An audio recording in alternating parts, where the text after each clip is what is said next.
Good day friends, CEV welcomes you for watching this video. Please do not forget to comment, like and subscribe our YouTube channel Registered Values Club for getting all new professional updates regarding valuation profession. In this video, we will discuss about the banking valuation especially for land and building in India. So banking valuation as far as in land and building in India is concerned, we will discuss about in this comprehensive presentation which explores the intricate world of banking valuation for land and buildings in India. In this video, we will discuss about the regulatory frameworks, different methodologies which are used for banking valuations, and best practices that shapes the critical financial functions of the banking. From understanding the valuation process to exploring the case studies and future trends, this presentation will guide you to provide essential knowledge required for banking professional, property valuers, and stakeholders in the Indian real estate and banking sectors. Overview of the presentation, we will discuss about it in this slide. First, we will discuss about the fundamentals and context. We will give you the introductions to the importance of valuation and who are the stakeholders and what are the types of the properties and the most important thing, Indian banking landscape. Then we will discuss about the regulatory framework and we will deep dive into the various stakeholders as far as banking is concerned, such as RBI, IPA, and NHB guidelines, then legal considerations and professional standards to be followed by the valuers. Then the different valuation methodologies which are used in real estate, such as market approach, income approach, and cost approach.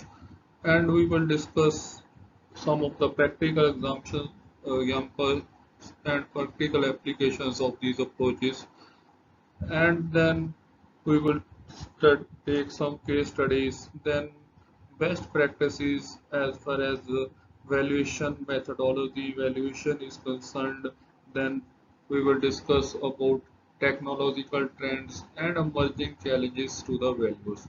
So this presentation aims to equip you with the comprehensive knowledge of the banking valuation processes in the Indian context, providing both theoretical foundation and practical insights for effective implementation. So, importance of land and building valuation as far as Indian context is, first thing is generally the banking valuation is done for lending purposes, for lending. The valuation provides a skilled lending foundation because proper valuation forms the backbone of the secured lending, because bankers will calculate the amount of loan to be sanctioned on the basis of valuation provided by the valuers. It means loan to value ratio is calculated on the basis of the valuation provided, and thereby managing the credit risk effectively. It also works as risk management tools, as accurate valuation helps banks qualify potential losses in default scenario, so thereby implementing stress testing and maintain adequate capital buffer. And then on the basis of the valuation provided by the values for real estate portfolio. Prop- it, it enables the informed investment decisions, performance tracking, and portfolio optimization strategies, thereby helping in investment decision. And then, if the proper valuation practices are followed, robust valuation practices are followed, it will help the banks to meet various RBI guidelines and maintain appropriate asset classification and satisfy audit requirement, thereby performing all the regulatory compliances required. So with the real estate representing about 60% of the bank collateral in India, accurate valuation directly impacts stability across the financial system. So then now we will discuss about key stakeholders in banking and financial institutions. Uh, what are the who are the key stakeholders in valuation for banking? First are banks and financial institutions. Banks and financial institutions are the prime users of valuation for mortgage lending, asset-based financing, and collateral management. So the public sector bank, private banks, and non-banking financial corporations, they all come under this category of banks and financial institutions. And then borrowers. Borrowers required a valuation report on the basis of which they get the loan from the bank. So property owners seeking financing based on the asset values. They are homeowners, developers, and corporate entities. And then regulators. So regulators, they establish standards and monitor compliances to be followed by the banks as well as by the bankers and as well as by the values and all the stakeholders. So it includes RBI, NHB, and IBBI. And then most important, valuation professions. So they conduct the technical assessment and provide formal opinion of the value for various purposes. So registered values, appraisal firms, and chartered surveyors, they comes under the heading valuation professionals. So effective property valuation involves coordination among these stakeholders, each bringing specific expertise and requirements to the process. Then now we will discuss about the overview of the Indian banking sector. As on date, there are 140 plus banks. These include public banks, foreign banks, and specialized operating across the India. And the total assets of all the banks as on March 2023 is approximately 188.5 trillion rupees. And the combined banking sector assets as of March 2023 is 94.4%, and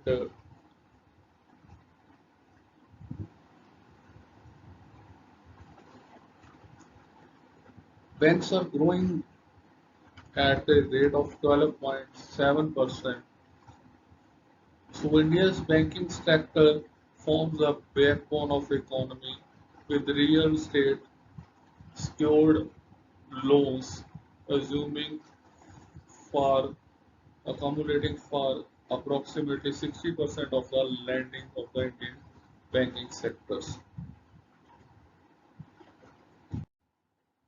So type of properties which are considered under real estate. First one is land, and land may be vacant urban plots, agricultural land, developed sites, or land banks which may be considered for loan purposes, then residential buildings including independent houses, apartments, villas, township units, and commercial properties such as office spaces, retail establishment, hotels, mixed-use developments, and industrial properties such as manufacturing facilities, warehouses, logistics centers, special economic zones, etc. So each type of property requires specific valuation approaches and methodologies to into its unique characteristics and market dynamics. The valuation methods must account for location, use restrictions, and development potential specific to the Indian context.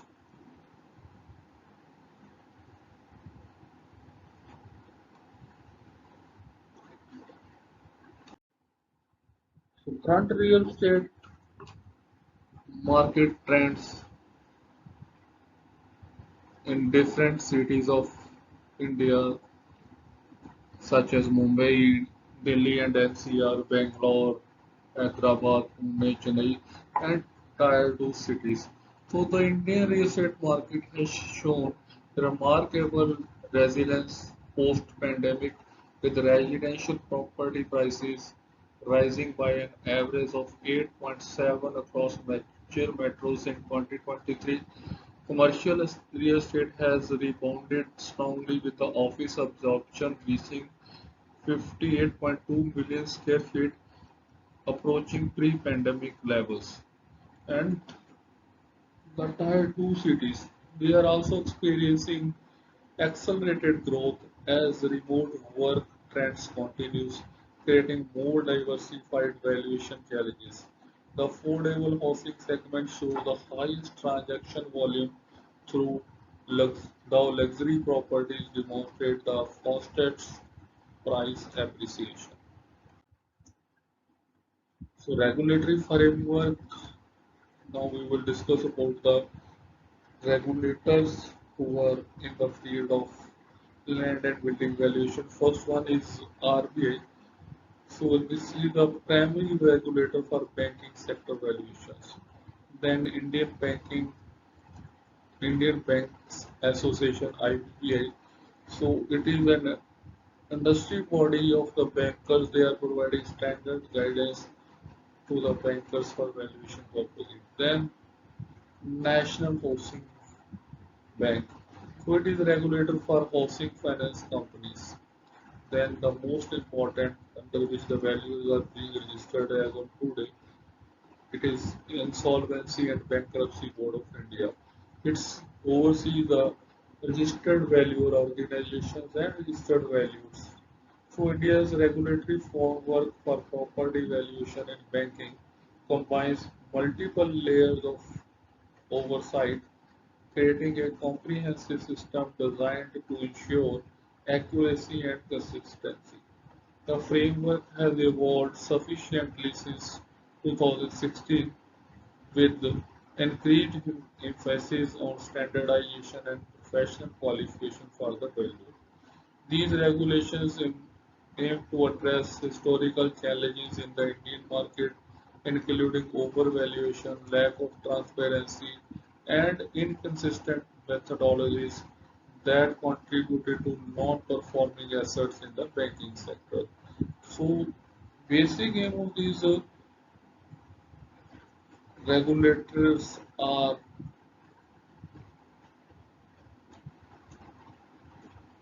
to stop overvaluation, lack of transparency, and inconsistent methodologies. And the most important thing is to reduce non-performing asset in banking sectors. First, we will discuss about Reserve Bank of India directors. First major circular is Master Circular on Advances Security 2023. It is gives comprehensive guidelines for collateral valuation, loan to value ratios, and revaluation frequencies.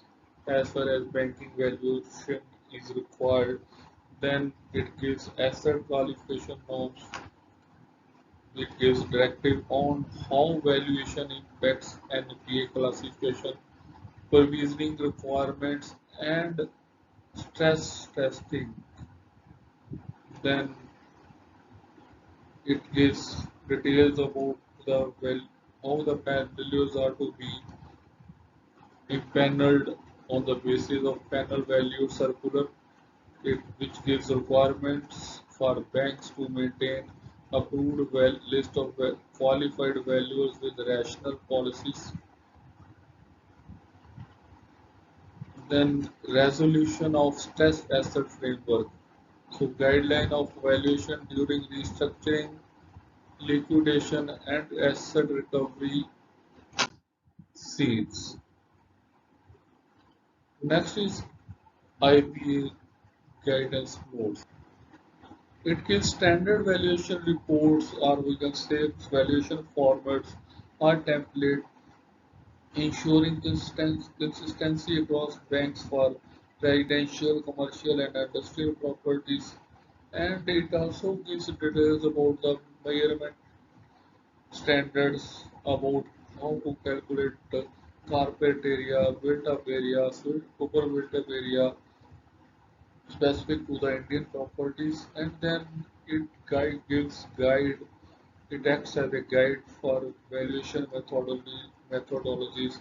It recommends different approaches for different property types with standard adjustment and computation, and it gives details about the qualifications of the valuers and recommended minimum qualifications and experience requirement for the panel values. The Indian Banking Association plays a crucial coordinating role by establishing industry-wide standards that complement RBI regulations. Their guidelines help ensure valuation consistency across different banks while allowing for institutional specific policies within broader framework. And next regulator is National Housing Bank, and now we will discuss about the guidelines given by National Housing Bank guidelines. House, for housing finance companies direction, it gives specific LTV norms for residential properties. It gives details about the risk weightage and guidelines based upon the property type, and it provides special provisions for affordable housing projects.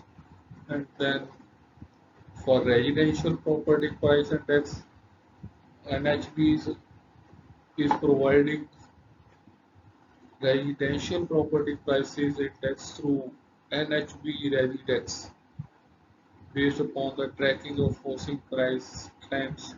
It gives data for more than 50 cities across the various property types, and it gives benchmark for residential valuation verification. So it also provides model valuation guidelines for standardized approaches for housing projects and documentation required specific to the residential property, and it also provides guidelines regarding risk mitigation strategies for housing finance corporations. So as the regulator for the housing finance companies, NHB provides specific guidelines for residential property valuation with particular emphasis on affordable housing and government housing schemes. The NHB Residex, it serves as an important benchmark tool that the valuer can use to validate their finding against the broader market trends. Then legal considerations in valuation. So while doing valuation, what legal considerations as a value you have to go through? First one is You must know as a valuer for real estate basics of the Indian Registration Act 1908. So it governs the property registration process and transfer documents which forms the basis of legal ownership verification and valuation. Then, as a real estate valuer, the land and building valuer, you must know the Transfer of Property Act 1882, which defines legal framework for property transfer affecting lease valuation and title verification process. Then the most important is Real Estate Regulation Act, which is generally called RERA. It was promulgated in 2016. It maintains mandates about project registration, standard area definition, and transparent pricing that impact the valuation methodology.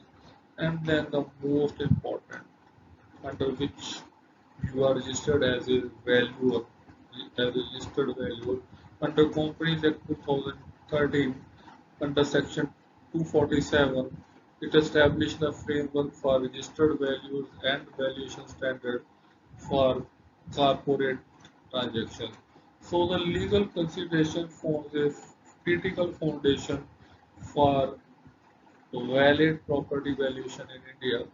The unique aspects of Indian property law, including concepts like deemed ownership and ancestral property rights, can significantly affect the valuations and must be properly assessed during the valuation process. Then standard for valuation professional. First is registered value. So registered value are those values which are registered with the IBBI. So IBBI certified professionals, they have mandatory qualification and experience, and after going through the proper training and clearing an exam, they are registered as registered values, and then they are have to work under by using valuation standards of the RVO of which they are a member, or any RVO registered by IBBI, or they can use the international valuation standard for doing any valuation of work. And then they have, once they become a registered value, they have to go through this continued education programs, which is mandatory. So when you have to become a registered value, you have to take a 50 hours mandatory training, and then after you become a registered value, you have to go through the process of continuing education, and you have to attend at least 16 hours of continuing education in a year for professional development. And as a value or as a registered value, you have to follow code of conduct and disciplinary mechanism of IBBA. So the company's registered values and valuation rules 2017 established India's first comprehensive framework for valuation professionals. For banking valuations, professionals must typically possess engineering qualifications with specialization in real estate valuation, along with minimum experience requirement that vary by property value. So the recent developments include implementation of a national examination system for registered values and mandatory education, continuous educational, professional education to maintain certification. So what are the documents required for valuation, especially we are talking about land and building a real estate valuation. First, for establishing the ownership of the following documents are required. First is title deed or sale deed, from which you can assess who is the owner or who is the seller of the property. who is the owner of the property as present, who was the previous owner, what is the area of the property, land area of the property, and other details such as boundaries, etc. And then you have to go through the chain of title documents, means you need at least two, three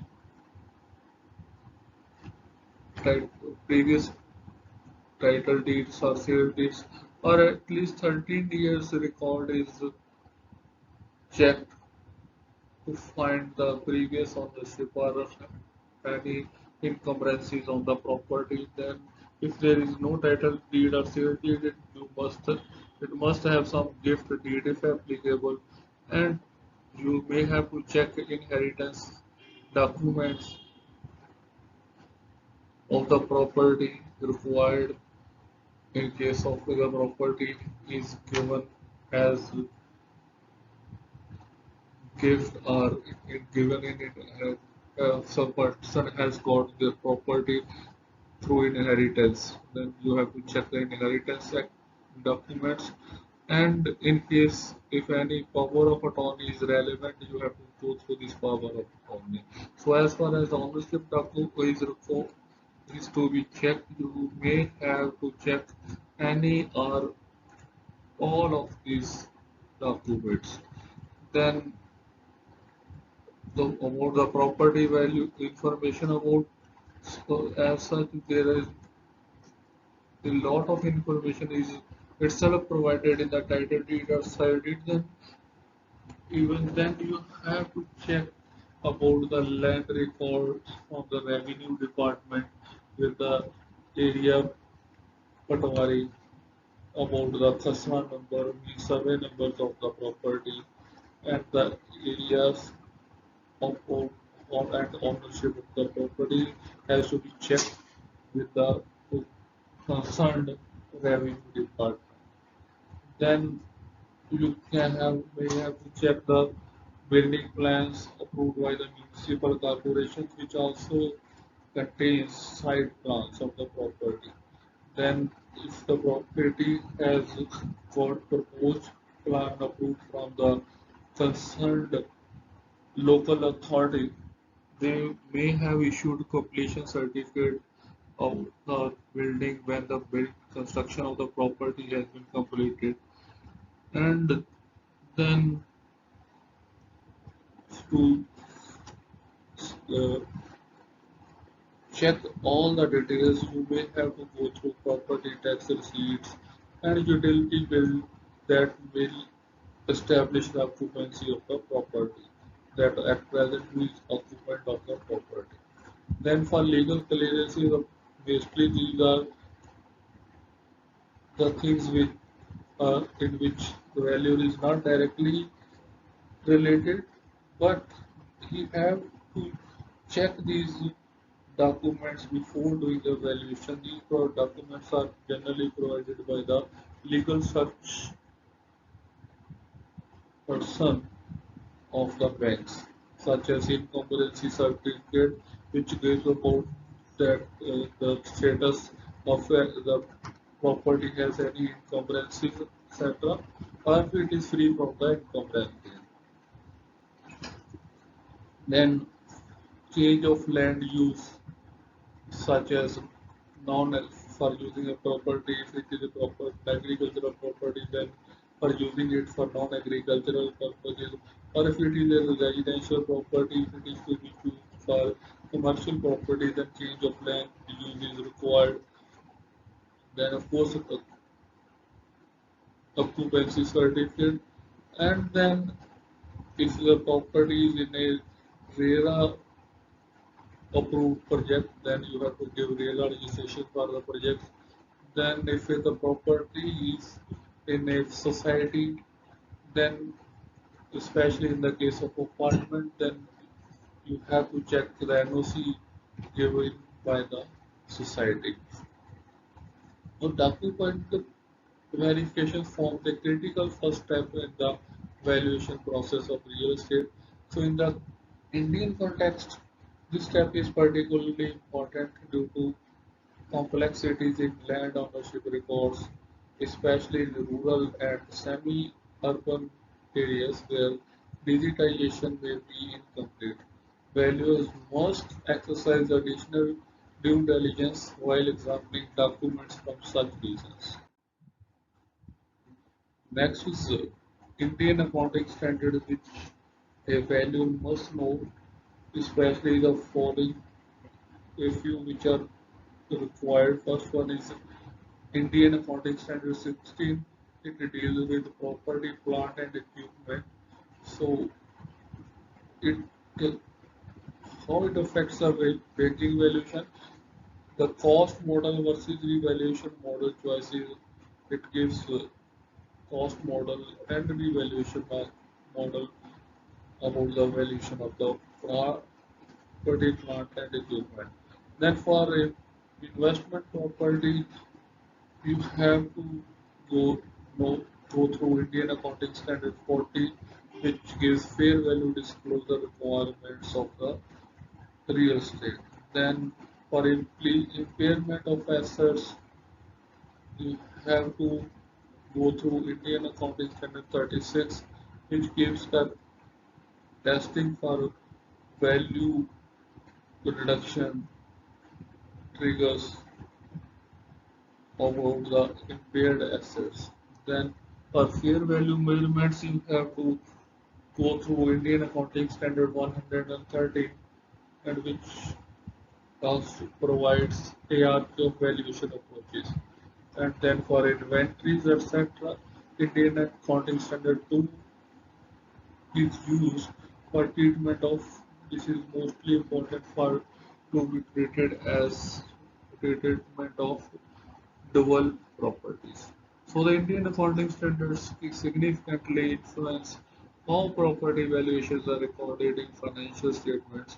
So banks must ensure valuation comply with these standards both for their own real estate assets and when evaluating loan collateral.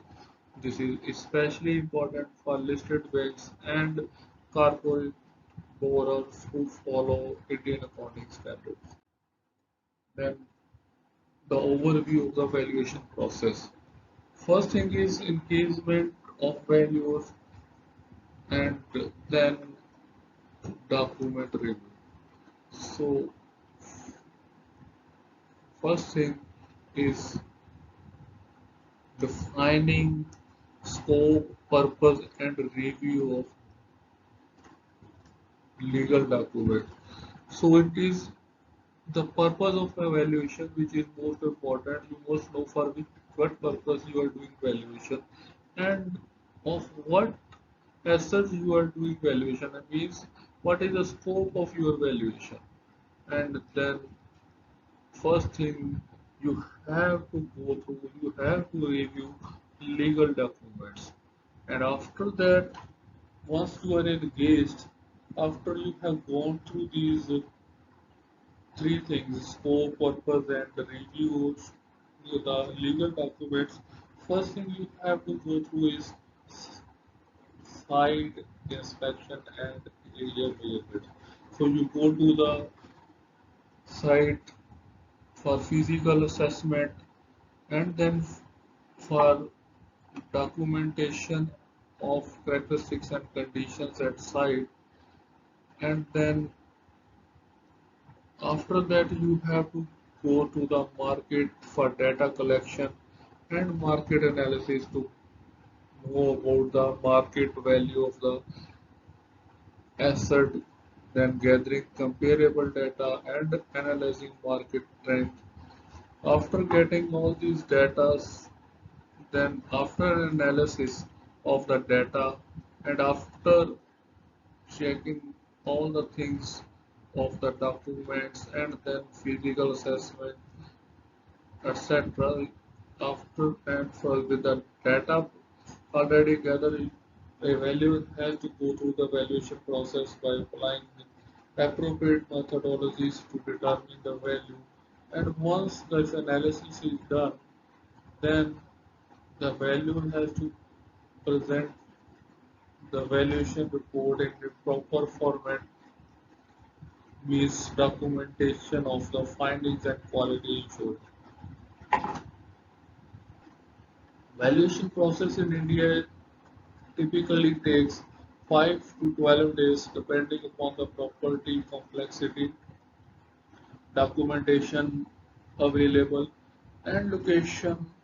Banks generally require valuation to be completed within a specific time frame as part of their own loan processing. SLAs with high value property often needing more extensive documentation and analysis, thereby requiring more time for completion. Then, as far as the approaches are to a property valuation is concerned, all of you know there are three approaches. One is market approach, second one is income capitalization approach, and third one is cost approach. So the market approach, its basic principle is that it gives value based upon recent comparison of recent sale of similar property. It is best suited for residential properties and land in active market with sufficient comparable sales data available for comparing the data and then valuing the property based upon the comparable sale data. Then the basic problem or primary challenge in India as far as the market approach is concerned with the presence of limited transparent transaction data. So proper data, sufficient data may not be available in the market for doing valuation, which is required for doing the proper valuation. So the presence of limited transparent transaction data and then significant variation is registered versus actual prices. This is the most important thing. So all of you know that the properties are being registered at a much lesser value than the market value actually at which the properties are transacted. That means intrinsic value. So because of this problem, this poses certain challenge to the properties to be valued by market approach in Indian context.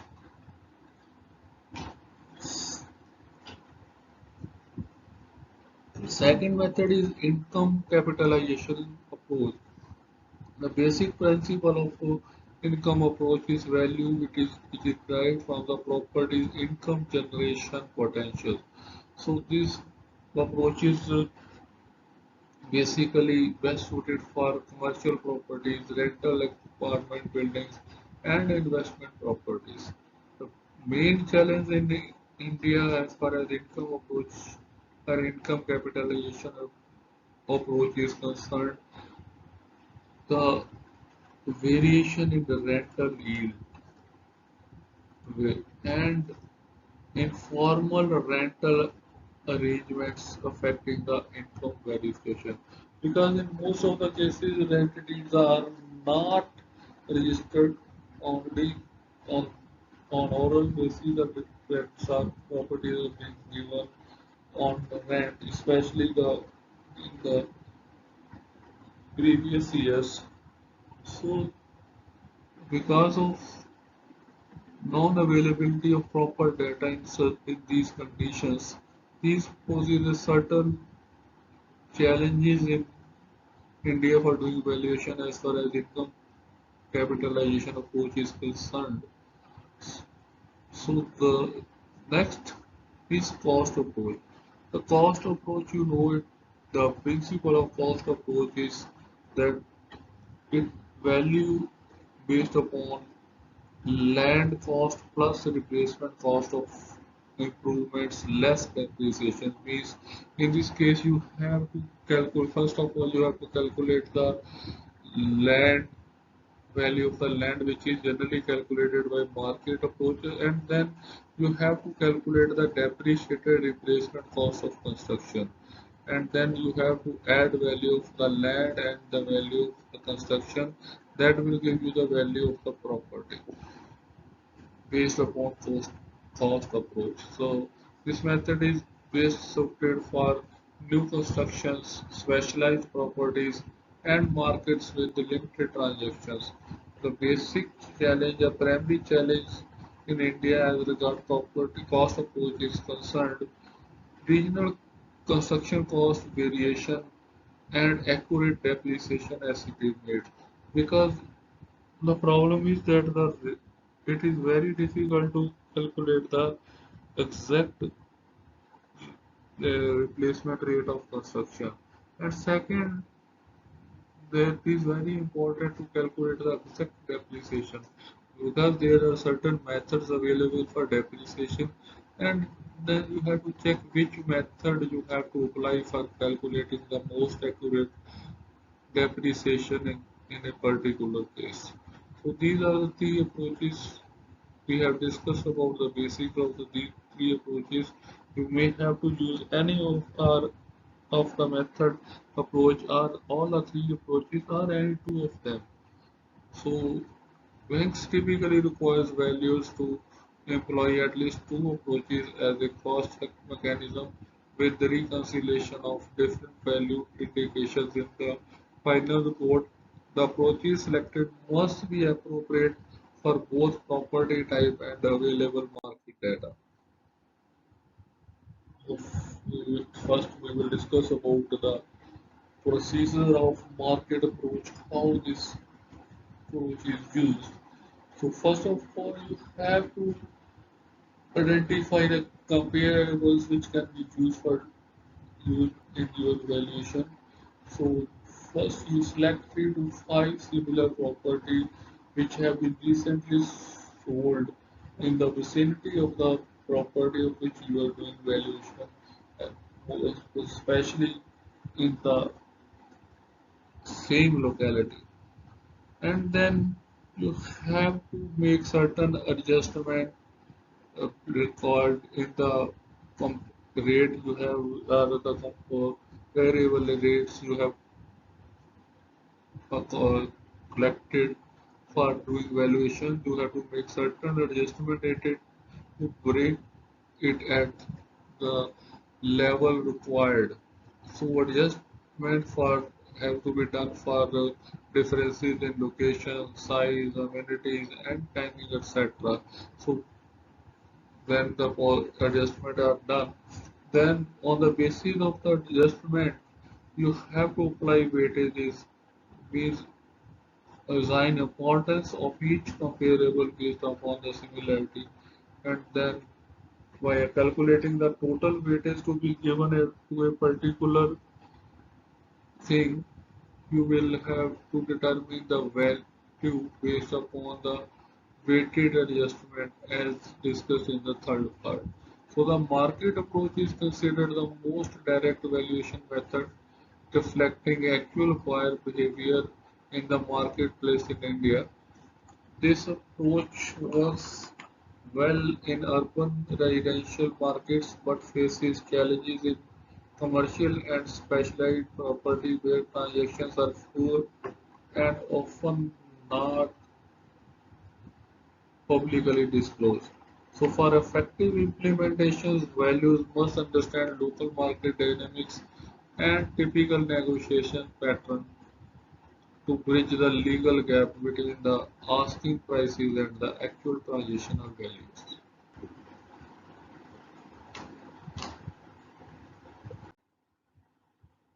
So now we will discuss about the data sources which are needed for market approach from where you can get the data sources.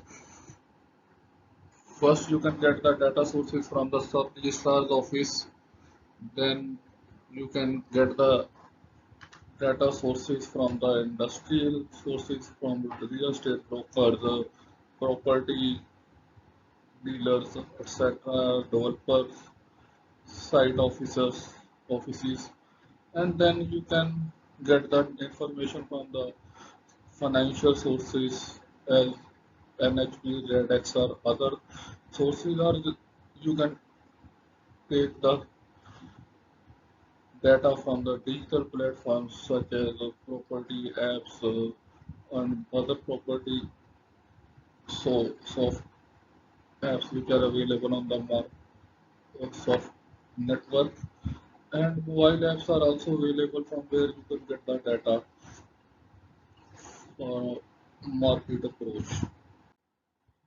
Then, so the adjustment is done in the market approach.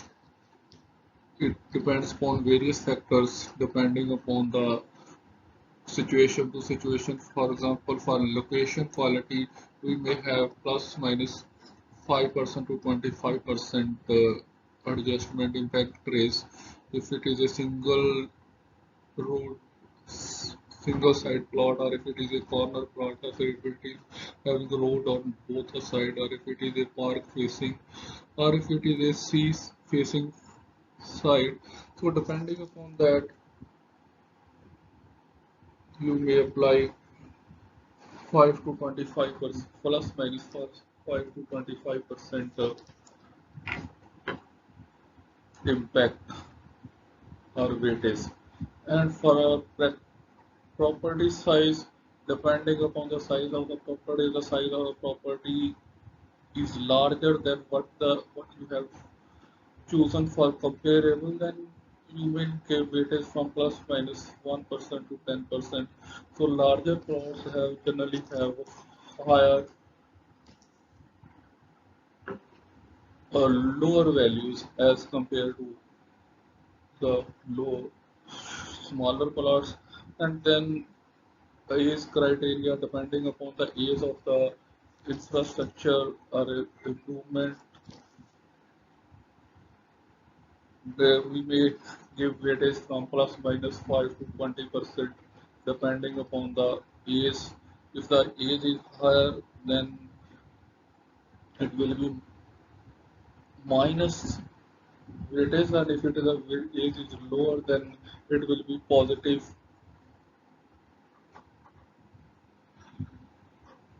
weightage.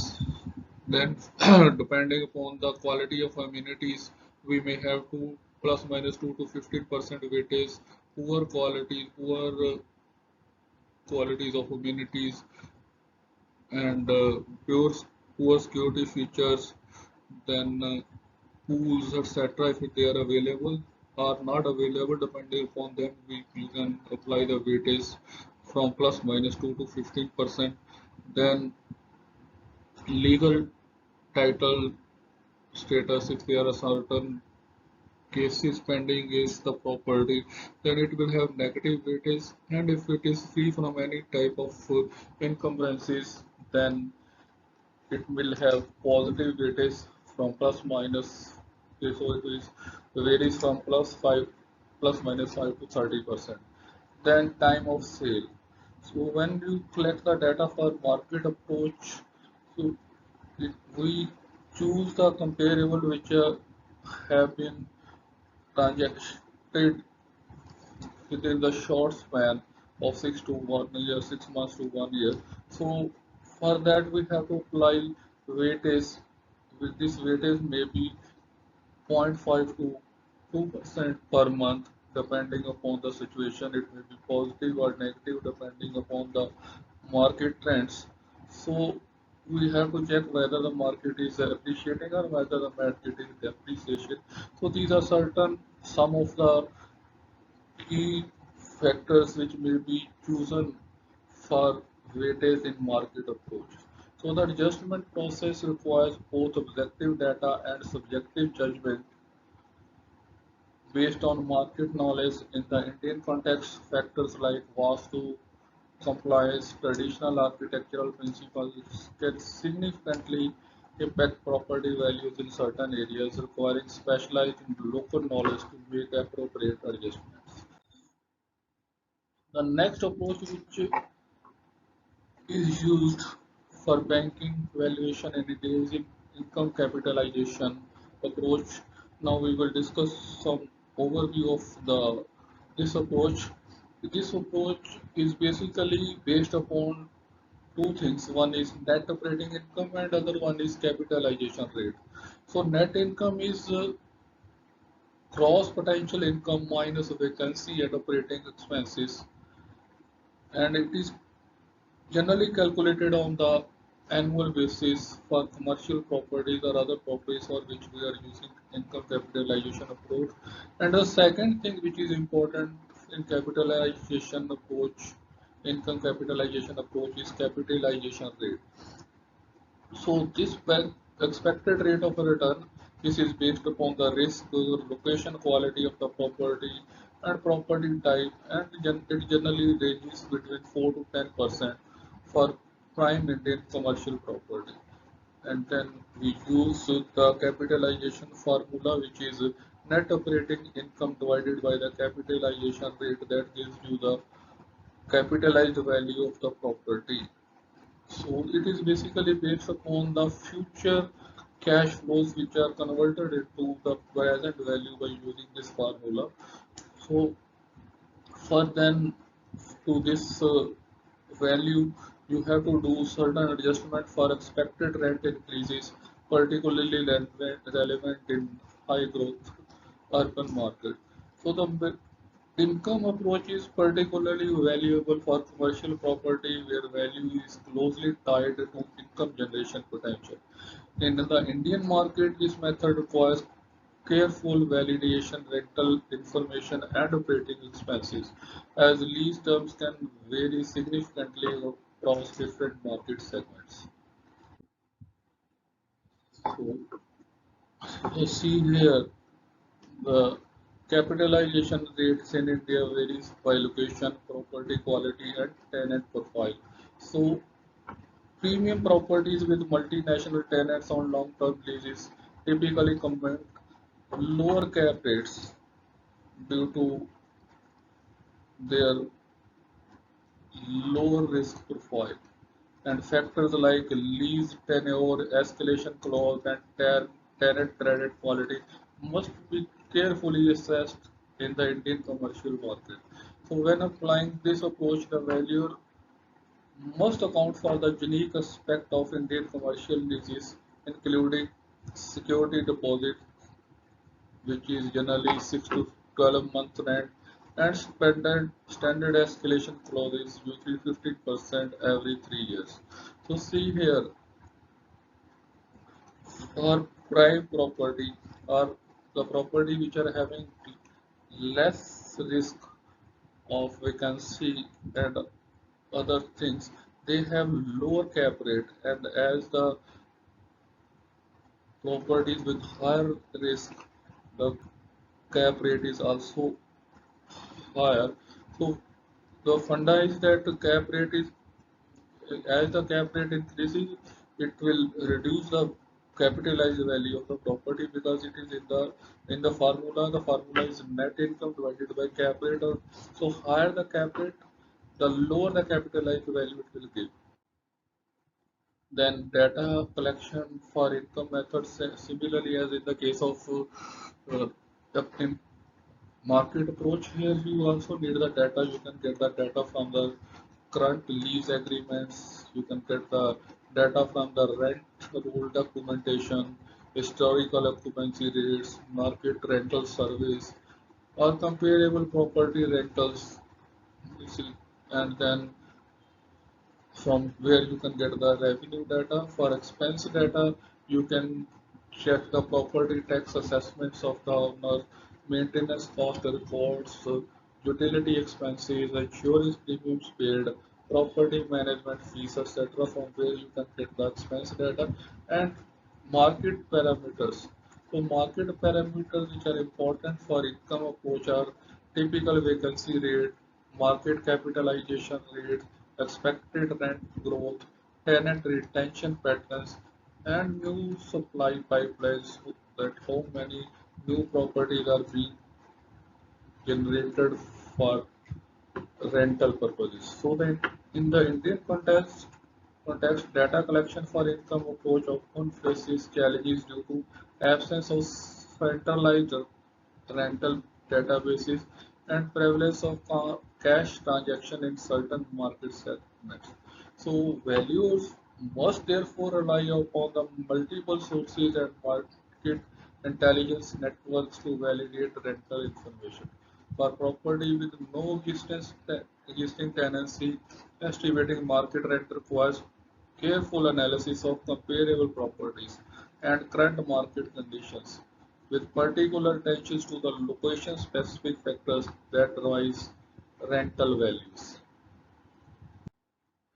The next approach is cost approach, and when it is to be chosen, we will now discuss about the third approach, which is cost approach. It is generally used for specialized building uh, with the unique purpose, having few market comparables such as hospitals, schools, or religious structures. So of course, will be used for other properties also, but especially it is used for specialized properties having unique purpose such as hospitals, schools, or religious structures.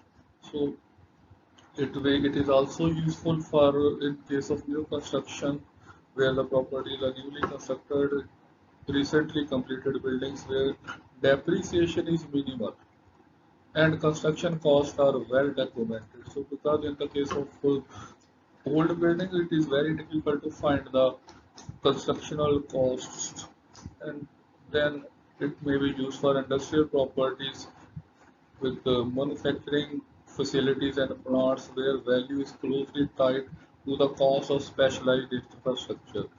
And it can also be used in case of underdeveloped market because valuable in locations with limited transaction data where transaction data is very limited for valuation purposes. So, or where the market transparency is poor.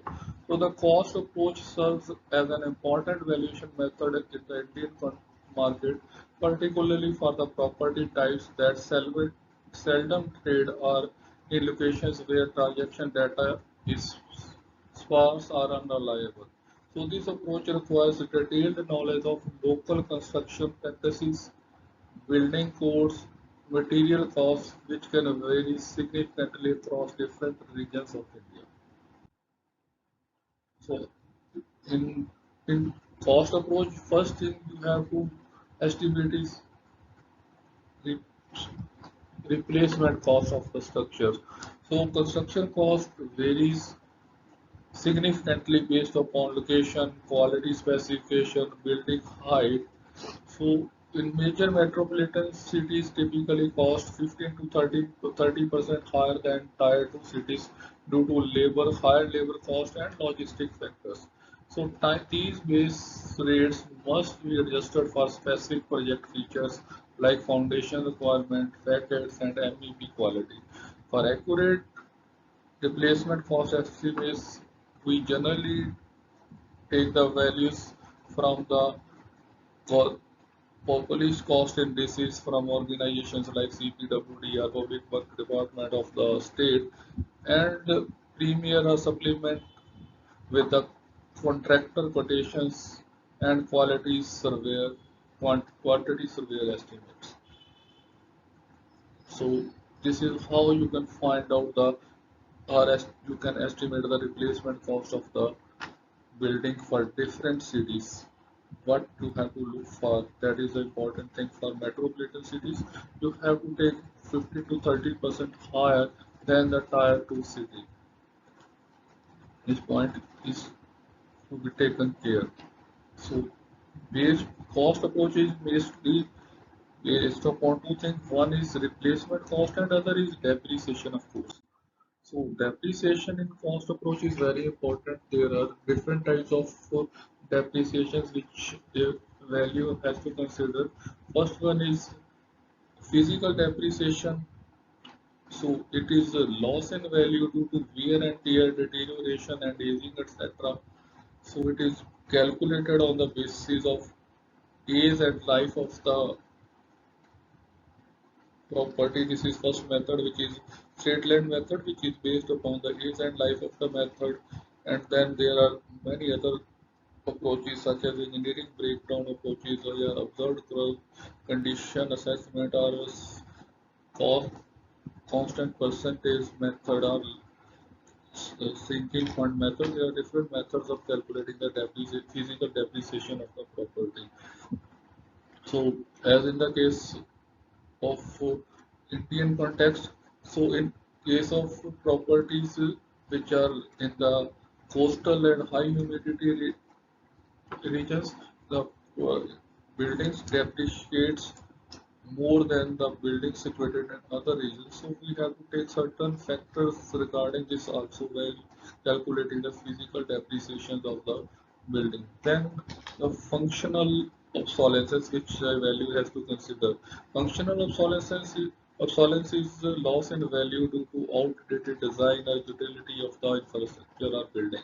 So common factors which are important from functional obsolescence point of view are outdated floor plans, inefficient building systems, inadequate parking provisions, and poor space utilization.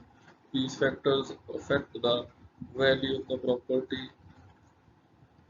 And the third thing which you have to consider as a value is economic obsolescence. So, economic obsolescence is loss in value due to external factors. For example, infrastructure development, zoning changes, environmental regulations being implemented in the area, and of course, neighborhood deterioration. So, in the Indian context, depreciation calculation must account for wide variation in construction quality and maintenance practices. While premium properties in managed developments may follow global depreciation patterns, building in less regulated areas often experience accelerated deterioration due to maintenance deficiencies and environmental factors. So, methods of values land. Now we will discuss about which method you can use for valuing the land part only. We generally use sales comparison method in which we use direct comparison with similar rated plots land sales in the vicinity of the land of which you are doing valuation. Then the second method is residual land value method. Residual land value method, what we do, let us suppose we have an area where all the buildings have been constructed and only one plot is there which of which you have to find out the value. Then what we do, what we let us suppose a building has been sold in this area for 1 crore. Then what will we do? We will calculate the value of the building, and then from the value of the building, from the sale 1 crore, we will calculate deduct the cost of construction of this building. That will give you the cost of land per unit, from where you can calculate the land value of this lot by applying certain adjustment if required, as far as we have discussed in market approach. So this is called residual land value method. So then this land and building method is similar to this residual land value method. So total development value minus development cost will also give you the residual value of the plot. If the plotting is done, and then from where you can calculate the value of the plot by deducting the cost of providing amenities such as roads, parks, etc. From where you can calculate the per unit costs of the land, and you can calculate the land value. And then allocation method, applying typical land to property value ratios, from where you can calculate the value of the land. And then ground rent capitalization. So if the land is given on the rent, and from that which is earning ground rent. If the land, if only the ground land is given on rent, it will be generating ground rent, and from the ground rent you can calculate the capitalized value of the land. So that these are the few methods which you can use for calculating the value of the land. So land valuation in India presents unique challenges due to complex ownership structures, development restrictions, and limited transaction transparency. The appropriate method depends upon location, intended use, and available market data. In rapidly developing areas, the residual method often provides the most realistic values as it reflects the land's development potential. Then the thing which as a banking valuer you have to check is legal and incumbency check.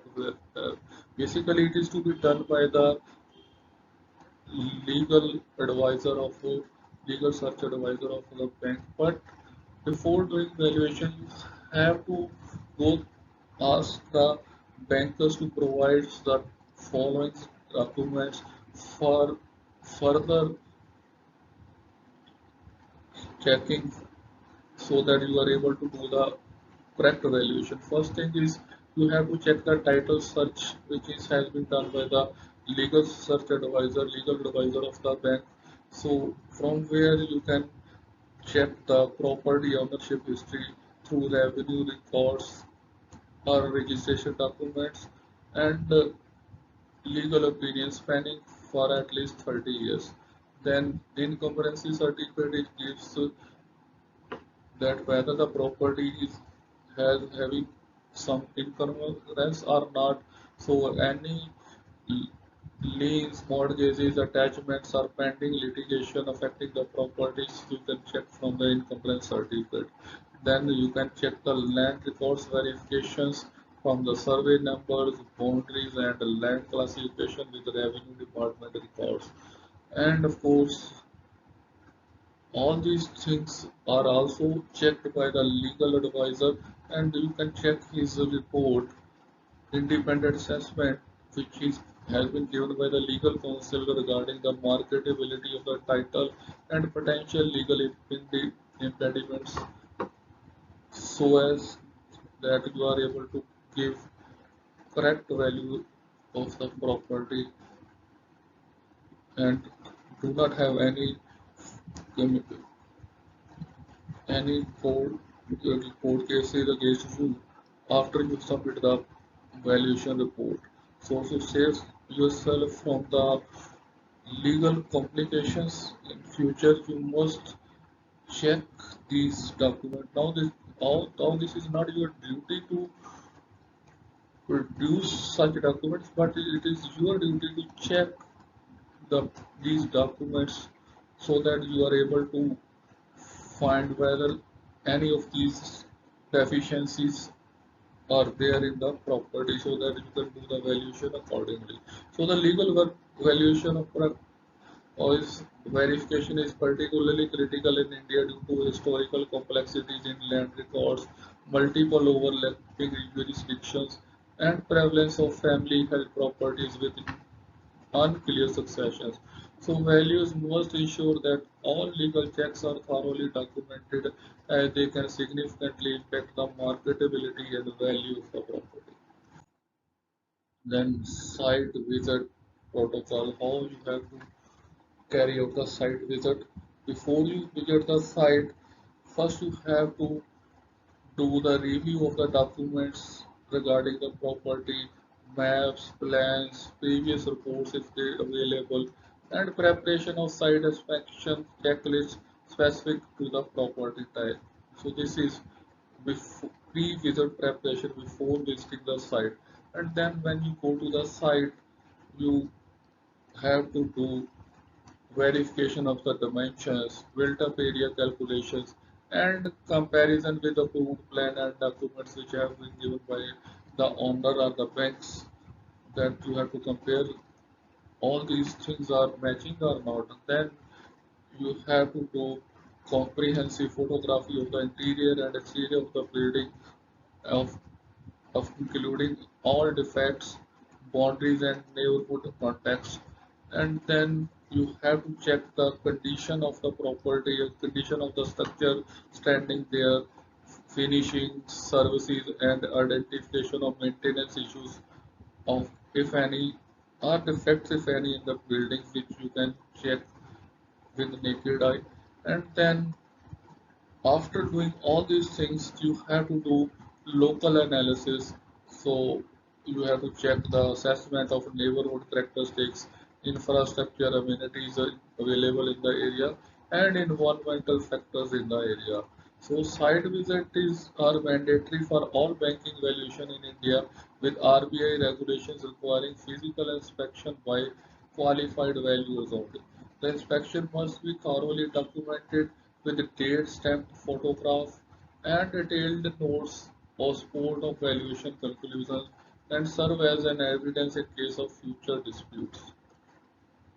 So you have to maintain this record for at least 3 years as far as IBBI is concerned.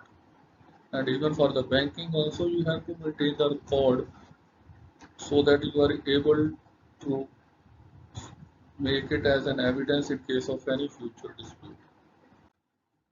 Next, area measurement and zoning determinations. So area measurement is very important when you go to the site. Area type in first you must know the area type in real estate. So understanding the distinction between carpet area, which is actual usable areas, then you must know the difference between carpet area, built up area, which includes the walls and usable space, and super built up area, which includes common area also. It is critical for accurate valuation. So RERA now maintains that carpet area is a primary selling metric for residential property. Second thing, first thing you have to calculate their carpet area, built up area and super built up area, and you must know the difference between them and how to calculate them, that is important. And then zoning qualifications. So zoning determines the permitted uses and development intensity, significantly impacting value. So values must verify current zoning from the municipal development plans and understand the permissible floor space index and transfer or development rights potentials of the property of which you are doing valuation. And then most important thing is boundary determinations. So this is very important because in most of the cases or in many cases you may find that the boundaries mentioned in the documents are not matching with the boundaries actually at site. So accurate boundary verifications through survey markers, legal descriptions and neighboring properties is essentially, particularly in area with irregular land patterns or where encroachments are common. So area measurement standards have evolved significantly with RERA implementation, creating more transparency but requiring values to be carefully distinguished between different types with analyzing comparable data. Now we will discuss about estimating the land value, particularly in metro cities. See here, it is maximum in Mumbai South, then Mumbai suburbs. So in different cities, we have different factors which affect the property land value. So land values in metropolitan cities shows extreme variation based upon micro-location factors, with premium address commanding multiple average area values. When valuing prime urban land, factors beyond the equations such as shape, frontage, cornered advantage, and development potential can cause significant value differentials between adjacent parcels. So these factors, if the property is a corner plot, if the property has more development potential, if the shape of the property which valuation is of irregular shape and the comparable you have chosen is a regular shaped plot, or if the property you are doing valuation is having more frontage than the property which you have chosen as a comparable. So all these factors will affect, may increase or decrease the value depending upon the situation. So it can cause significant value differentials between adjacent parcels also. So in the rapidly developing metros, potential for future infrastructure improvement is must be incorporated in valuation analysis. Then estimating building values in metro cities. So it depends upon the construction quality. If it is economy means basic finishing standards amenity, so cost may range between 1800 rupees to 2500 rupees, and the life expectancy is 40 to 50 years. Similarly, with the standard premium luxury commercial or commercial grade, depending upon the specifications of the infrastructure, the rate construction cost may range from 1800 rupees up to may go up to 6000 rupees depending upon the specifications. So these are just examples, not the actual values. You have to check it from the at the site which construction cost you may have to adopt for in your valuation, and depending upon the specification also the life expectancy of the building increases or decreases. These things you have to check at site. So construction costs vary as much as 30% between major metros, with Mumbai and Delhi at higher end of the spectrum. So regional factors like material availability, labor costs, and climatic requirements significantly impact construction expenses and must be factored into valuation calculations. So in rural and semi-urban property valuations, you have to check the circle rate. So in such these conditions, rural and suburban properties, you have to generally rely upon the greater dependence upon the government established minimum value, wider gap between circle rate and market value. That is very important. So circle rates are much lower than the market values. This thing you have to check, and you cannot blindly rely upon the circle rates. Maybe in certain areas they are higher than the market rate. So second thing is, in case of circle rates, you cannot rely because are less frequent updates to the official valuations. Generally, it is updated after a year, may or may not be updated for 2 to 3 years depending upon the situation. So this is the first problem, that you are have to find out the reliable rate for comparison, and which is, if you are using circle rate, you cannot rely blindly upon circle rate because of these shortcomings. Then the problem is collection of data in the suburban and rural areas. It is very difficult to collect the accurate data because of limited comparable sales data is availability of limited sales comparable data, then few formal property listings, and because of high proportion of cash transactions in most of the rural and semi-urban areas, the transactions are mostly cash transactions, and then informal or delineation methods. Then there are certain factors which are important for rural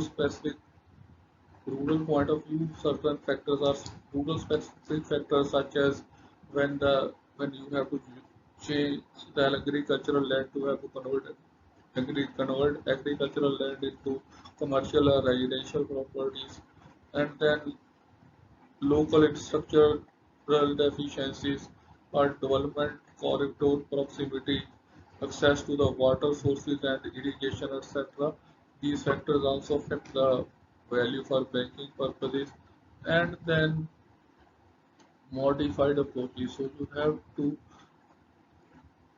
check and apply some made certain modifications in the approaches while doing valuation in these areas. So you have to give, generally we give greater weight to the cost approach. So you you have to be known with the local conditions, or you have to consult the local experts for if you are doing valuation out of your region. That is the important thing. Then you have to make adjustment for regional constructional practices, and then this is important, different depreciations pattern depending upon the specifications of the buildings in these areas. So rural and suburban, semi-urban property valuation requires specialized knowledge of local market and development patterns. Banks typically apply a higher risk assessment to such valuations, often requiring additional verifications and more conservative loan-to-value ratios compared to the urban properties.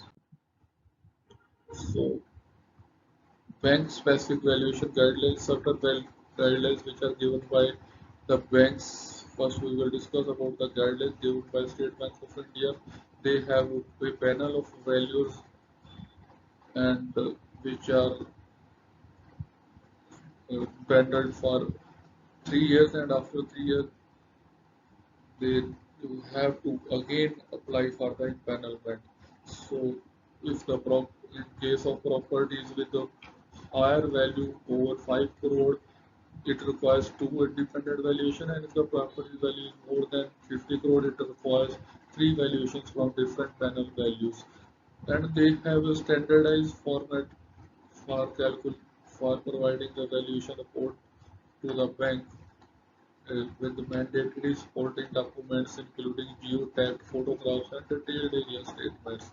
And they have the revaluation, they have to get revaluation of the properties which are taken as collateral security.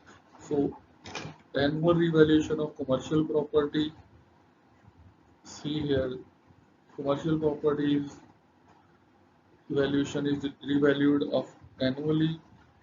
Residential properties are biannually, and then in case of for non-performing assets, they can have more frequent evaluations. So, as India's largest bank, SBI's valuation guidelines offer established industry benchmark three-tiered approach to the valuation security based upon loan size, affects the risk-based philosophy increasingly adopted across the banking sectors. SBI's recent digital integration of valuation process include dashboard monitoring of property values across the loan portfolio. Bank specific valuation, we will discuss about the specific guidelines which are given by HDFC Bank. They have a comprehensive checklist of 18 mandatory documents including legal verification report, location map, and comparable property analysis. Then they have an in-house technical team to review all the valuation above one crore with side visit verification for select high-value property. Then they apply standard discounting of market value for loan security calculation, verifying the property type, location, the market liquidity, and they have prepared a property database, property repository of historical evaluation used as reference point for new valuation reasonableness checks. So HDFC Bank now merged with HDFC Limited brings its existing in housing finance expertise into its valuation protocols. Their approach emphasizes technological integration with digital submission platforms for values and automated comparisons to historical valuation database to flag potential inconsistencies and, and further for further review. Then, if you are doing valuation for agricultural land, it is generally basically done by the valuers which are having qualification of BSc agriculture, and they are registered with the CBDT as an agricultural value. But if there's maybe in certain cases, bank may ask a land and building valuer to do the valuation of agricultural land. So, to, as far as this uh, criteria is that as a land and valuer, you cannot comment upon soil quality and type as far as it it deals with the fertility of the land. You may not be able to do justification to this factor, and of course you cannot use justification. You can do justification in this case of irrigation availability, crop stability, etc. So for these reasons, this has to be done by the persons having agricultural background and having knowledge of these facts. So other things which you can do is he has to check as a value is road connectivity. If the land is situated on the main road or it is on the interior part or its distance from the market and conversion potentials whether it can be converted in case it is nearer to the inhabitations or nearer to the road where it can be converted to residential or agricultural, residential or commercial land that has to be checked in case of agricultural land. And then documents regarding mutation deed or 7 by 12 extract etc which gives you the details about the records of rights, then khata khatoni certificate, land use certificate, Gardawari documents, cultivation record, water rights documents which you have to check, and then legal restrictions.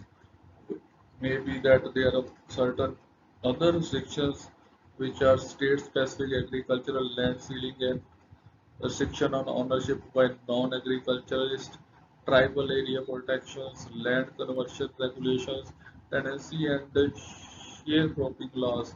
These are important. So for this, the valuer may take the help of legal advisor or may ask the banks to provide the legal search documents so that he is able to find find any facts which may affect the value of the property.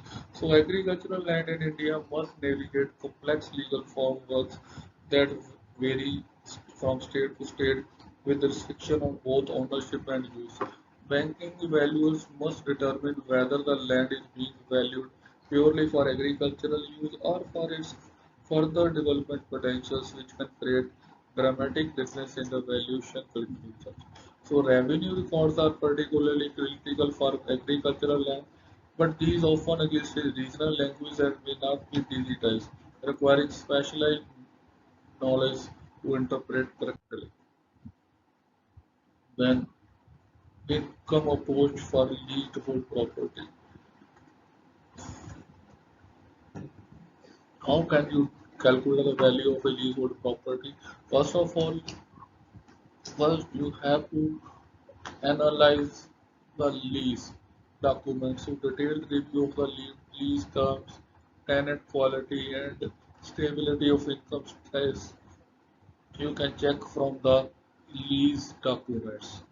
Then you have to calculate the income projections, forecast of rental income considering the market trends and lease escalations from lease document. These things you can check, and then from that income, net income, you have to deduct the expenses, operating expenses, vacancies, and management costs. That will give you the net income. Then you have to decide about capitalization rate depending upon the risk factor and other things such as location, etc. And then from this you can calculate the capitalized value, and of course another thing which is terminal value. Terminal value is the value of the property at the end of projection period. So you have to add the terminal present value of terminal value in the capitalized value you have calculated that will give you the actual value of the property.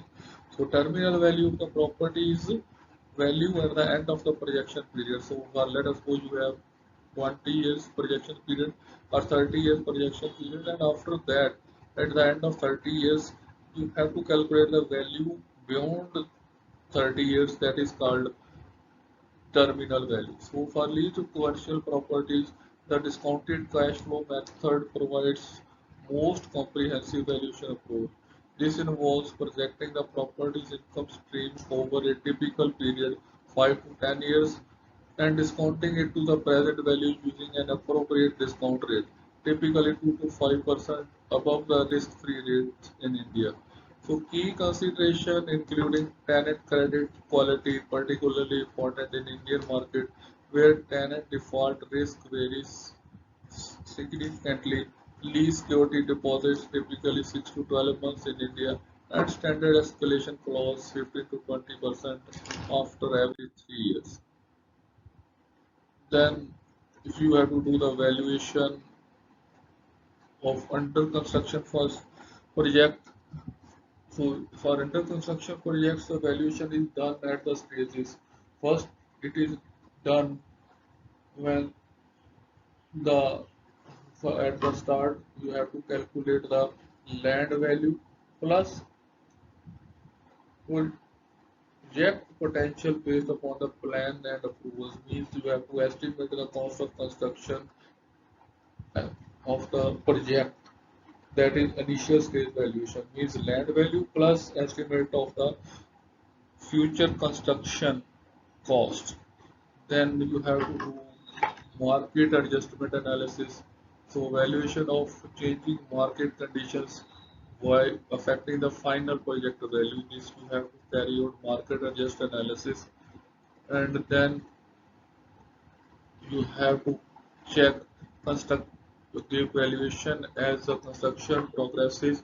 So verification of the work completion percentage against the disbursement schedule.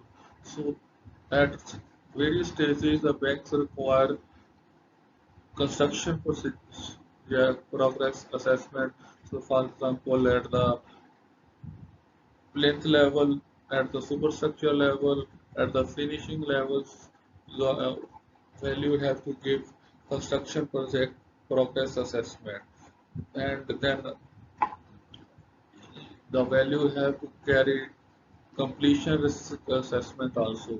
So analysis of developers capability and potential completion obstacles that has to be carried out by the by the valuer at all the stages, that if there exists any completion risk assess risk to the completion of the project, that has to be done by the value. So under construction project valuation present unique challenges in Indian context due to high prevalence of construction delays and regulatory changes during development process.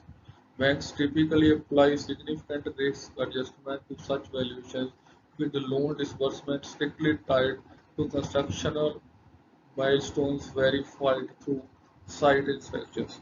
So RERA implementation has improved under construction valuation reliability by requiring developers SQ account, standardized progress reporting, and project completion guarantee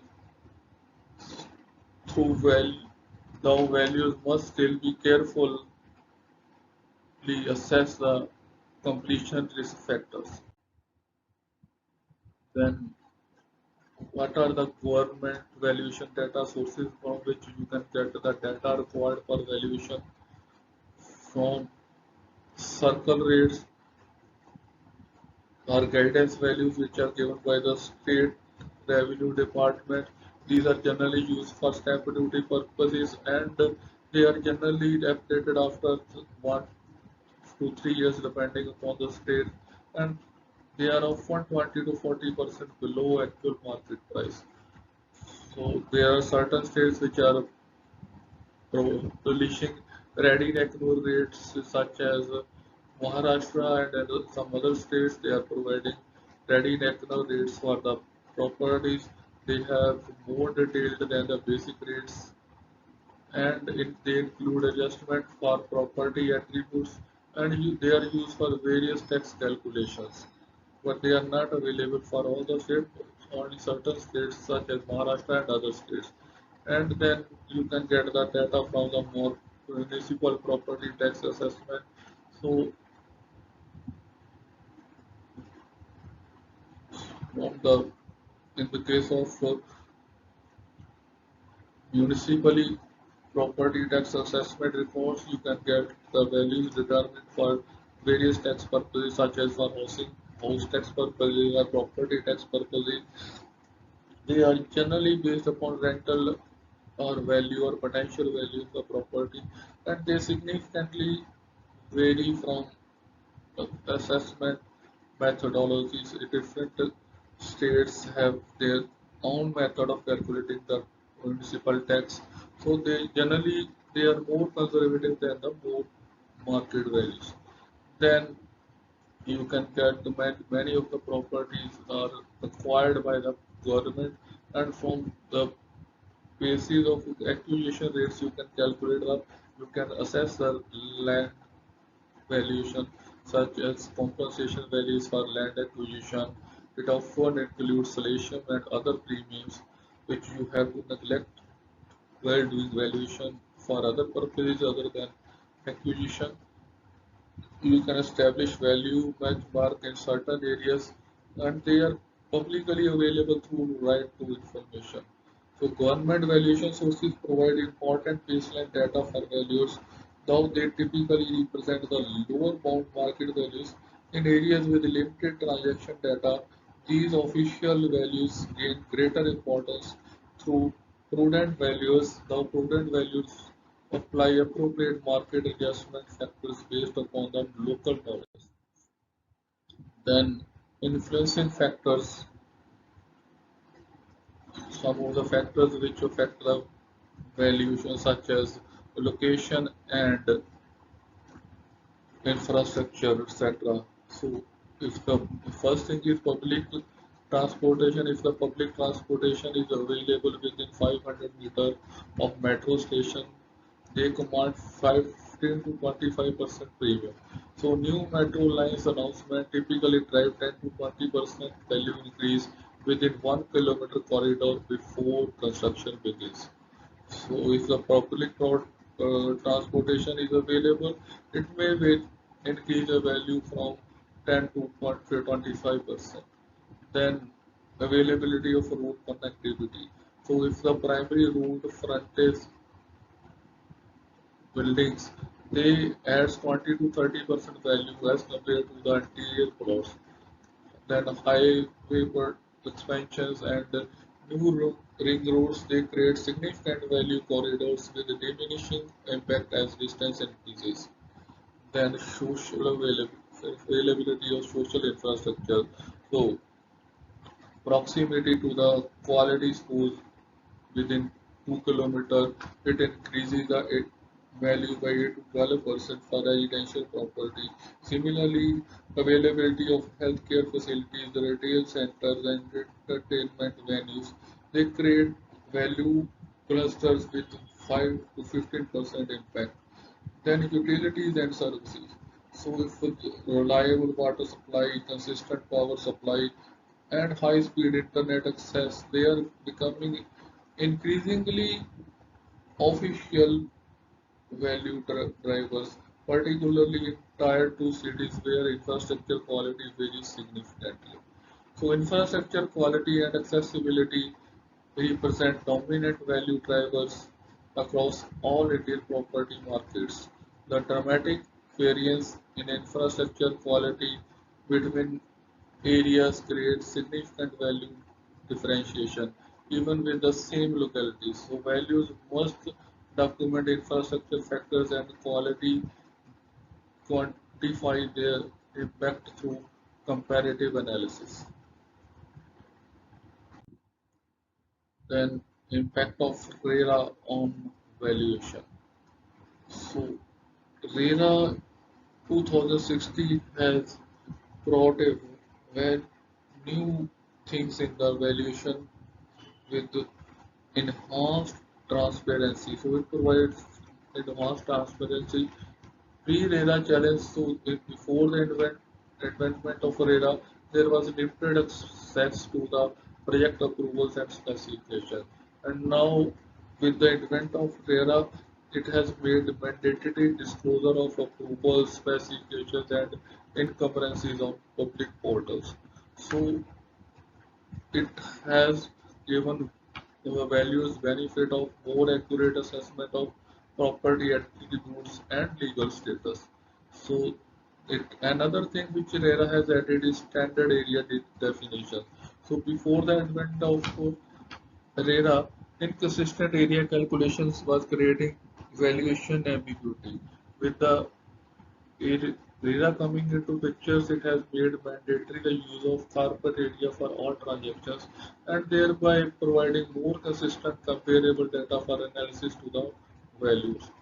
Then the most important thing it has provided is project completion assurance, which was not there before RERA came into the picture. So before the RERA, pre-RERA, in case of pre-RERA, high certainty was there in the under construction valuation. So with the advent of RERA, SQ requirements and completion guarantees and have reduced the completion risk in progressive valuation. So the Real Estate Regulation Act has fundamentally transformed the valuation landscape for residential properties by standardizing information disclosures, ensuring project credentials, and increasing overall market transparency. This has significantly improved valuation accuracy and reduced risk premiums previously applied to the certain market segments. Then valuation for collateral tied to the loans. So when you are doing valuation for the banks, you have to generally give the market value or fair market value, which you know very well that party what is market value.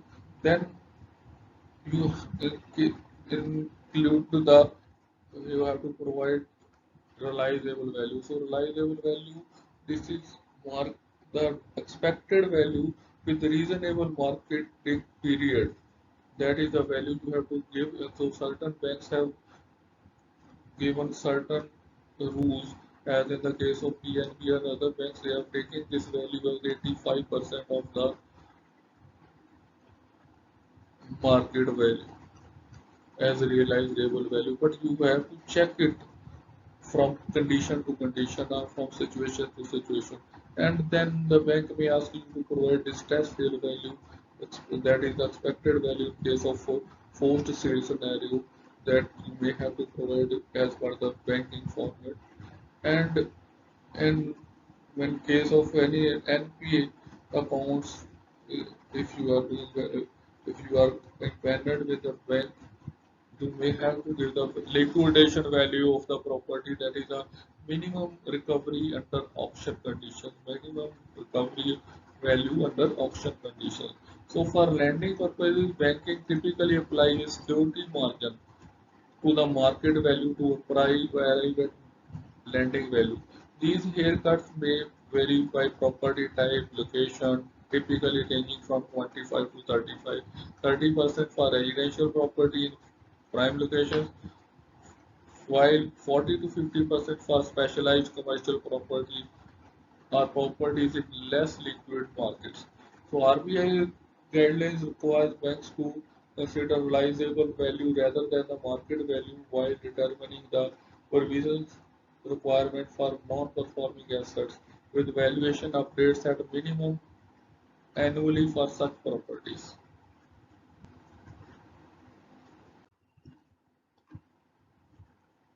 Distress and liquidation scenario valuation. See here, the regular market sale, quick sale within 3 to 6 months, distress sale under SARFASI, then bank auction on first time, then bank auction subsequent, and court liquidation value. So this test valuation required special consideration for market absorption capacity and buyer's psychology. In the Indian context, properties sold through formal auction process typically realize significantly lower value due to perceived risk, title concern, and limited pool of buyers with immediate liquidity. For residential property, this cash discounts tend to be lower 20 to 30% compared to the commercial and industrial asset 30 to 50%, reflecting broader buyer base and higher liquidity in the residential market.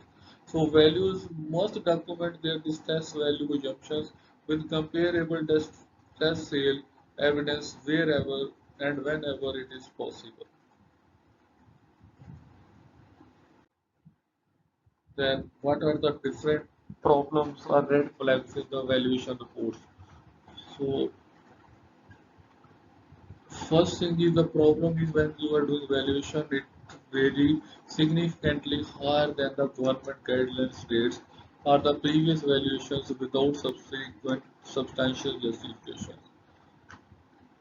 Or maybe that you are providing insufficient comparables. So failure to provide adequate comparable data or using inappropriate comparables from different sub-markets that may affect your value and valuation reports.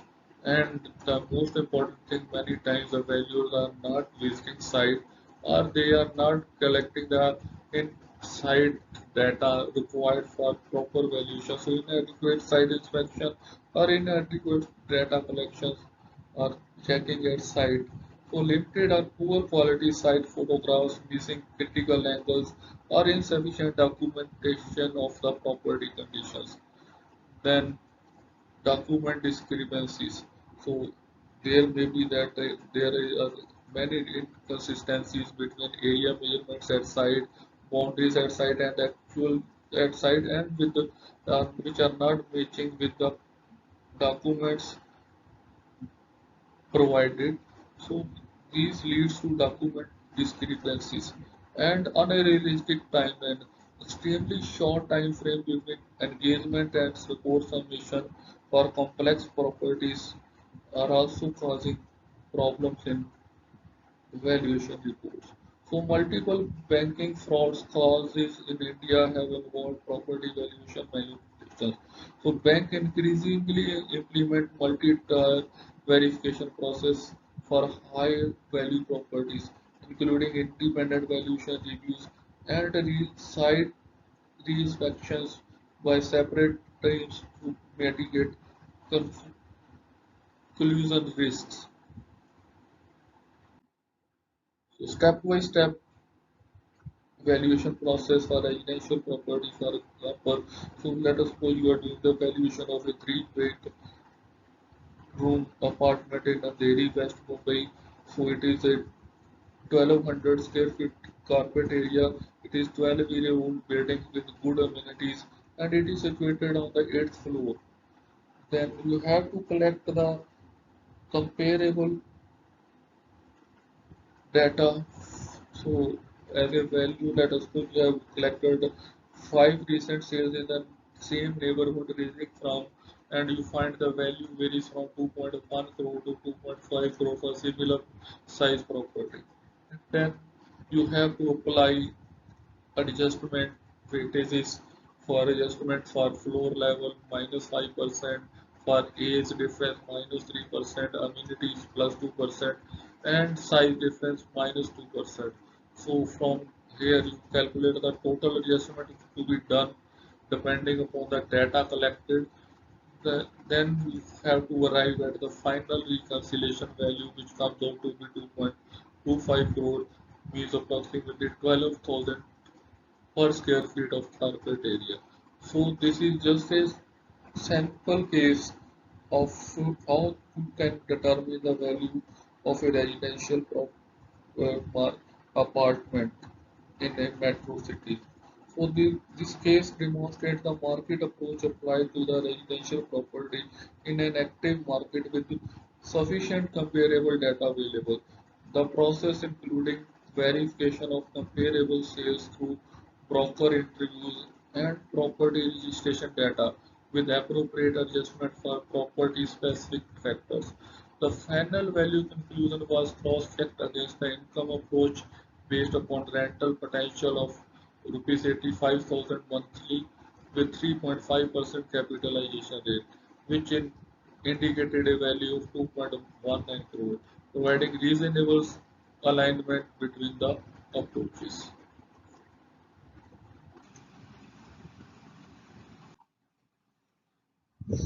Now we will take another example of a commercial building valuation. This is just an example that how you can carry out the valuation of a commercial building. The subject property, it is located in Whitefield, Bangalore. It is Grade B office building, which the leasable area of 50,000 square feet, and occupancy rate is 90% leased on multiple tenants. Average lease rate is rupees 75 per square feet, and average lease term is 5 years with 15% escalation every 3 years. So from the income analysis, you can find out the income of that area is 50,000 square feet and 75 per rupees per square feet is the rent, average lease rent. So the potential gross income is 4.5 crores annually. Vacancy and other collection, we assume it to be 10%, means 45 lakh. And so the effective gross income comes out to be 4.05 lakh. Operating expenses, we assume to be 25% of effective gross income, sorry, 20% of effective gross income, which comes out to be 81 lakh. And so the net operating income comes out to be 3.24 crore. So we will assume a capitalization rate based upon location, building quality, and tenant profiles as 8%. So you calculate the value based upon capitalization rate of 8.5% and net operating income is 3.24 crore. So 3.24 crore divided by 8%, it comes out to be 40.5 crore. So we again check this value with the cost approach. So land value, which calculated based upon the comparable rates, it comes out to be 17.5 crore, and construction cost comes out to be 30 crore. We calculate its depreciation based upon its age, it comes out to be 15%, means 4.5 crore. So total cost comes out to be 17.5 crore plus depreciated replacement cost, which is 43 crore. So we reconcile the value based upon both the cases. We give it this value as 41 crore with primary weightage on income approach. The commercial valuation examples demonstrate the application of the income capitalization approach with cross validation via cost approach. So this is just an example that how you can carry out the valuation, and you have to check it with another method to validate your cross validate your results. So the final value represents approximately 8,200 per square feet of leasable area, which aligns with the market parameter for similar properties in Whitefield sub-market. Then we will take an example of industrial land valuation. It's step-by-step application how we can calculate the value of an industrial land. So let us say we have a 10-acre industrial land parcel in Chennai, industrial corridor, rectangular shape with 200-meter frontage and on secondary road, 5 kilometers from national highway. It is in the industrial zone with all approvals in place. It is a level terrain with basic infrastructure connectivity. From the market, it has been found that though the limited direct comparable sales were available, but we have collected data from 3 transactions in the past 18 months. First was acres which was sold at 1.1 crore per acre. It was 3 kilometers closer to the highway. And second was a 12 acre at 45 lakh per acre, similar location but it was of irregular shape. And third comparable was 6 acre at 1.2 crore per acre. It was a prime corner location with highway frontage. So we done comparative analysis. We applied adjustment for location 5 to 10%, for size -5 to +3%, frontage -10 to +5%, shape +5% for irregular parcels, and infrastructure from -5 to 5%. So we do the weighted analysis and it comes gives primary importance to the most similar comparable, which is number 2, with appropriate adjustment.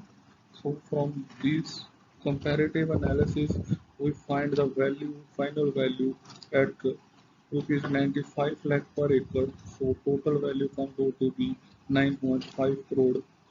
It was cross-verified against recent government land acquisition rates in the vicinity, which was in between 80 to 85 lakh per acre, and with industrial land yield 8 to 9% on final value, confirming the reasonableness of the conclusion.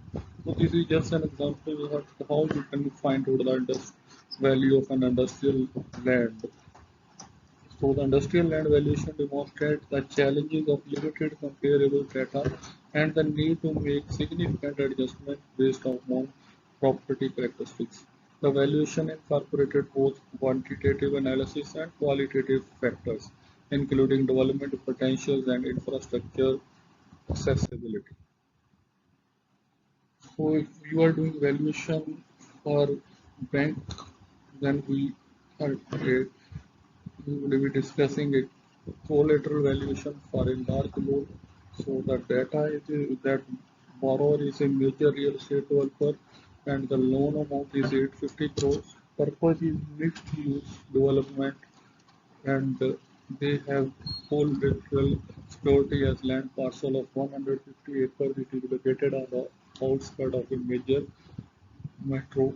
So in the case of underdeveloped infrastructure, do you have to do first of all you have to do initial valuation. So the approved value estimate the value at 1700 crore based upon residual land value method, and it was assumed that it will be a premium development, and it was assumed that the project will be completed within 4 years. So loan to value ratio is approved at 50%. Then there were certain problems, there were certain issues which were encountered during the process. Well, first, there was the delay of 18 plus months for a regulatory improvement, uh, so which leads to infrastructure development halted, and thereby market demand shifted significantly during this period. And in between, the COVID-19 impact also on the real estate values, and cash leads to developers' financial distress. So it was again revalued in 2023, and the value which was 1700 crore in 2018, it comes down to 950 crore based upon its current use value. So haircut for distress was 25%, so the recoverable value comes out to be 710 crore, thereby provisioning an impact of 140 crore. So this is just a case study which demonstrates how the value may be impacted. So you have to take all the factors into consideration while doing valuation of such property. So the case highlights the risk of valuation based on heavily on projected development potential rather than current use value. So the bank ultimately experienced a significant loss provisions due to gap between initial valuation and realizable value. Post-case analysis lead to the policy changes requiring more conservative approaches to the land valuation and regular stress testing of development assumptions. So default and recovery. So in the default and recovery, the role of the valuer and the role of the valuation quality is very important. So, an analysis has been done over 500 default cases from major Indian banks, which demonstrates a clear relation between the valuation quality and the ultimate recovery rates. So, property with thorough multi-approach valuations conducted by experienced valuers show the recovery rates 50 to 25% higher than those with minimal or perpetual pre-functional valuations. So this data has driven regulatory changes requiring more rigorous valuation practices, particularly for high-value properties. Banks increasingly recognize that investment in quality valuation at the loan origination significantly reduces loss severity in default scenario. Then the impact of microeconomic trends on the valuation. First thing is interest rate. So each 100 base point increase in repo rate typically reduces the residential property values by 3 to 5% over 12 to 18 months, affordably decreases. So commercial property values shows higher sensitivity at 5 to 8% due to direct capitalization impact. So base point means 100 divided by 100, approximately 1% increase in repo rate means it will typically reduce the property value by 3 to 5% within 1 to 1.5 years for residential property. Similarly, if there is inflation, it also affects the real estate value. So real estate historically provides inflation hedge with property values typically rising to 1.5 to 1.5 times the general inflation rate during moderate inflation period. However, during high inflation greater than 7%, this correlation weakens as affordability constraint dominates. So if the inflation is higher, the increase in the property values are reduced. So if it in case of typically rising values, the values are increasing by 1.2 to 1.5 times the general inflation rate. Also, the gross development growth is correlated to the value. So strong positive correlation of a country's GDP growth of the property values with 1% increase in GDP typically associated with 1.3 to 1.7% appreciation in upper urban property, with commercial property showing higher sensitivity. And then currency fluctuation with regard to the international currency. So rupee depreciation typically boosts demand for NRI buyers in residential segment, primarily affecting premier properties. Major metros with 3 to 6 months lag from the major currency markets. So valuer must incorporate the microeconomic analysis into their valuation framework, particularly for income producing property where yield expectations are directly influenced by broader economic conditions. The Indian property market shows varying sensitivity to microeconomic factors across different regions and property types. Then now we will discuss common valuation challenges in India. So we have already discussed these components, the title and ownership complexity, inaccurate area measurement, limited market transparency, and regulatory uncertainty leads to various challenges for valuation of land and building in India. So, first thing, the title and ownership complexity is concerned that India's land record system presents significant challenges with fragmented ownership, ownership and ancestral property rights, and informal arrangement often not fully documents. So, values must incorporate these things than inaccurate measurement of data. So, despite RERA standardization, area measurements inconsistent. It still remains prevalent with various definitions of carpet area, super built-up area, and built-up area. And similarly, injection price opacity remains a significant obstacle with the registered values often understated compared to the actual consideration. And then development regulation changes frequently in many urban areas affecting future development potential and current values.